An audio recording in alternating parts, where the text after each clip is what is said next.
We are not doing enough when designing technology for dementia, and now is the time. In this AltCHI paper, we nudge the CHI community to think beyond the clock when designing technology for dementia. I am Rucha with co-authors Minha, Rens, Brankaert and Wijnand IJsselsteijn from Eindhoven University of Technology in the Netherlands. 55 million people around the world are living with dementia, a condition that affects their cognition and memory. Every year, 1 million new cases are reported. Unfortunately, there's no cure available yet. At such times, technology can act as a helping hand by providing assistance in activities for everyday living. But there's a problem here. Such technologies largely make use of clocks and calendars. While they can be excellent tools for keeping track of time and passage, they don't align too well with people with dementia. Previously, AltCHI researchers and designers have put forth the need to rethink time in design. We make the case for rethinking time specifically for dementia. To help understand this problem better, let's look at a story. David is diagnosed with dementia. Let's peek into David's life for one specific moment in his day.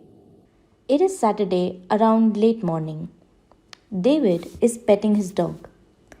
He is pulled into thoughts of his childhood, the time when they stayed on a farm.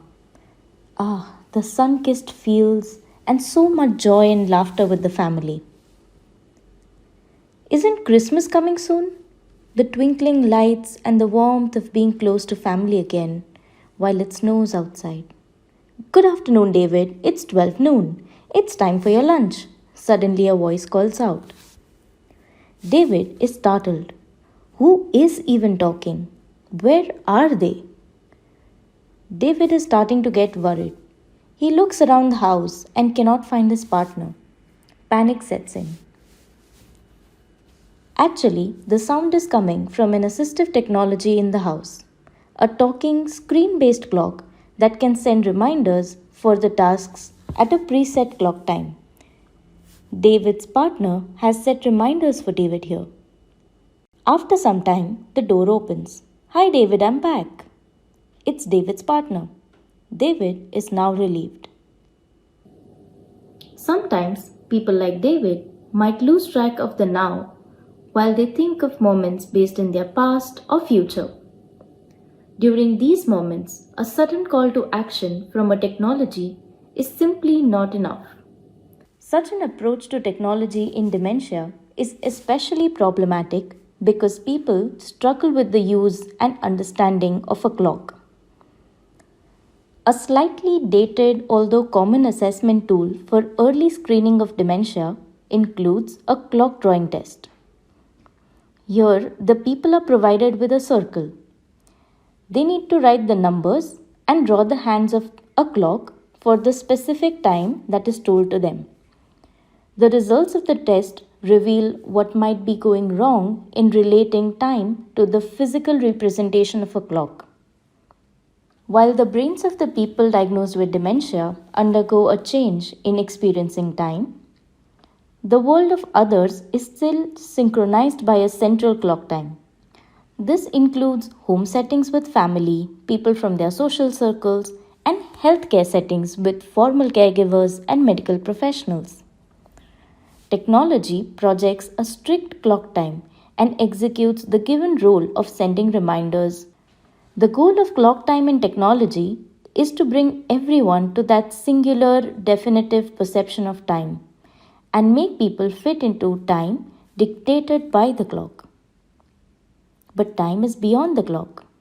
It is experiential. The experience changes from person to person, and time perception varies largely across cultures worldwide. The clock is simply one tool to help us coordinate with the world around us.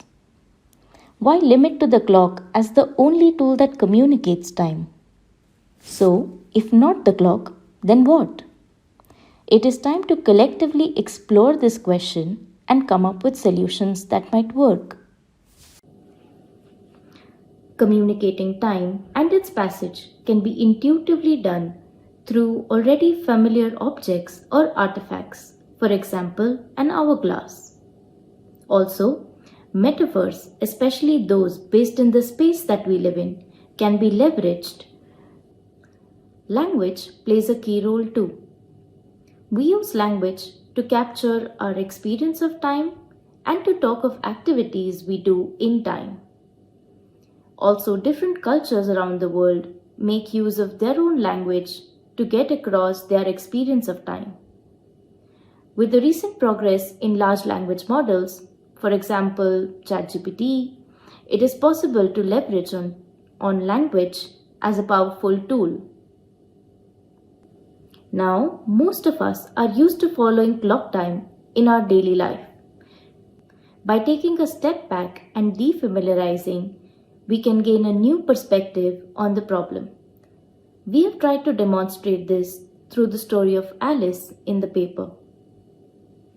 These are just some of the many ways we can use to creatively explore time and its passage. We need to start thinking of the human need for time orientation and not alignment to clock time. Such an approach can be useful for not just people with dementia, but for people in other neurodiverse populations and disabilities, especially in cultures that do not follow a linear notion of time.